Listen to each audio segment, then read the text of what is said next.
Welcome back, everybody, to another episode of the ESL Trailblazer channel. I'm Nan, this ESL Trailblazer, and in this week's episode, again, we're continuing on the flashback series. This one is going back to episode 43, In Over My Head. In that episode, I focused a lot on language surrounding stress. So I want to revisit it because we deal with stress all the time, and with Picture, my new collaborator, I'd like you to enjoy the content in a little bit of a spiced up, different way that hopefully will help you absorb and remember to use it in your own everyday situations when you're using English.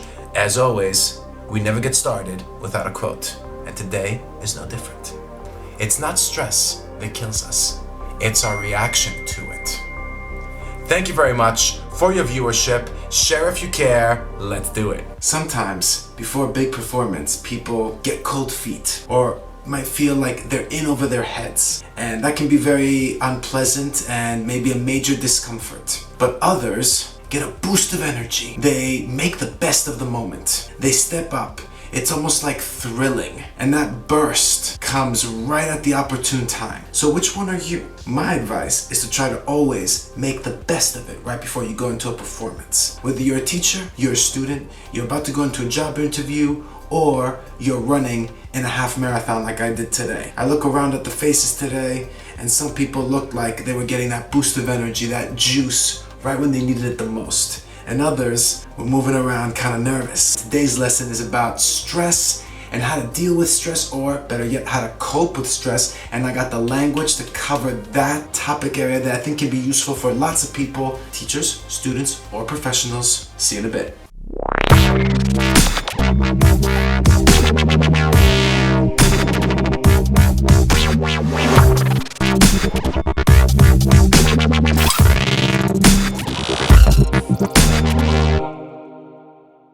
Alright, and we're back. Now remember, right before you go into that big performance, as I said, you might be feeling that discomfort. I used two expressions already in our lesson today about getting cold feet and being in over your head. When you get cold feet, you get scared, nervous, anxious before the performance, and you don't want to go. Maybe you're a new teacher, maybe you're running your first half marathon, maybe you're a new student in the classroom. Whatever the case, any scenario, you might feel that way.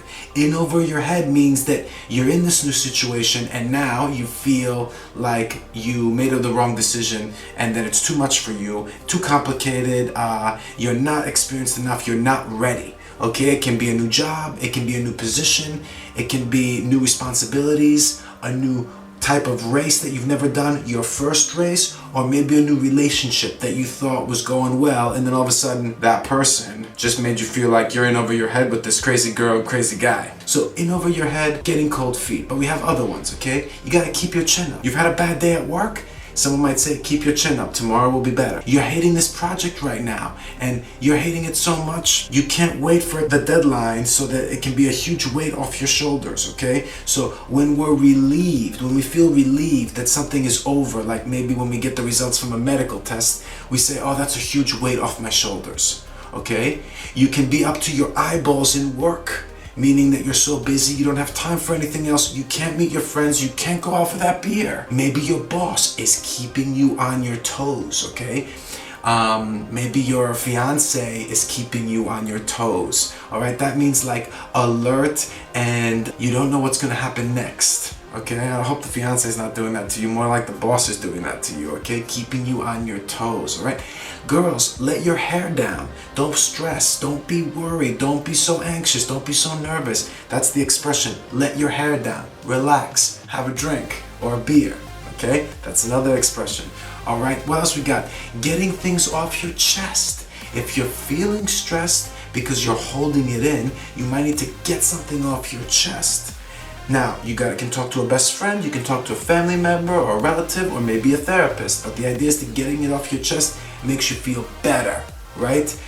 Or you could just get it off your chest by talking to some guy or whoever when you go for a cigarette break. They don't know you that well, get it off your chest. What else do we have? A pain in the neck, or otherwise known as a pain in the ass, okay? So this one's a very versatile one. You're probably familiar with it, okay? If someone can be a pain in the neck or a pain in the ass, A situation can be a pain in the neck, a pain in the ass, or a task in particular that might be tedious, like a lot of work, a lot of paperwork might be a pain in the neck. If you gotta do a lot of administrative work, okay, maybe grading a lot of papers for your students, pain in the ass, okay? Gotta do it though, that's part of our job. If you're not feeling nervous and you're not getting cold feet, then probably what you're doing is you're getting a boost of energy, like after you drink a cup of coffee, after you do exercise. There might be also a feeling of a thrill. You might get a thrill when you do an extreme sport. A thrill is that sudden feeling of excitement. Now remember, last time I was talking about time. So just to go off on a tangent here a little bit with the stress,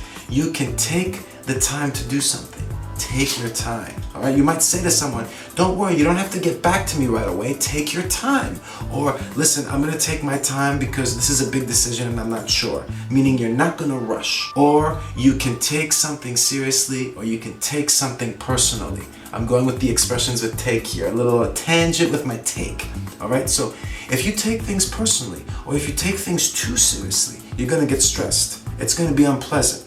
You're gonna feel discomfort, okay? So someone might say to you, don't take things too personally, or don't take them seriously, okay? Or someone might say, don't take it personally. I didn't mean to criticize you like that, okay? This is just the work. Take no for an answer. I'm not gonna take no for an answer. Wow, I'm not gonna take no for an answer, all right? You need to sign up for the newsletter, Freshen Up Fridays, or you need to subscribe to these videos. I'm not gonna take no for an answer. Okay, joking, all right? But good expression if you wanna say, I mean business. Okay guys, that's it. I got a few more words, but I think we're running out of time and I can save them for another episode, all right? You need to make the best of it.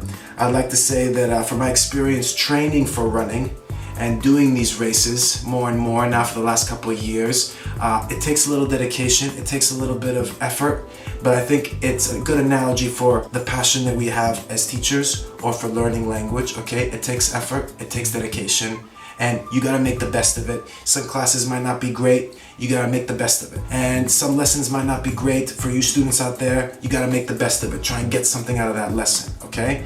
So, without further ado, I'm saying goodbye. You have a great week. Remember to subscribe. Adios.